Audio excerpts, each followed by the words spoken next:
مردوں کے لیے سونے گولڈ کا استعمال۔ حضرت ابو سعید خدری رضی اللہ عنہ فرماتے ہیں کہ نجران سے ایک غلام آپ صلی اللہ علیہ وسلم کی خدمت میں حاضر ہوا جس کے ہاتھ میں سونے کی ایک انگوٹھی تھی۔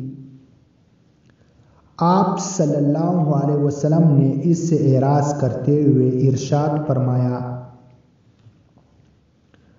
تم میرے پاس اس حال میں آئے ہو کہ تمہارے ہاتھ میں آگ کا ایک انگارہ ہے۔ بحوالہ سنن نسائی حدیث نمبر 5203۔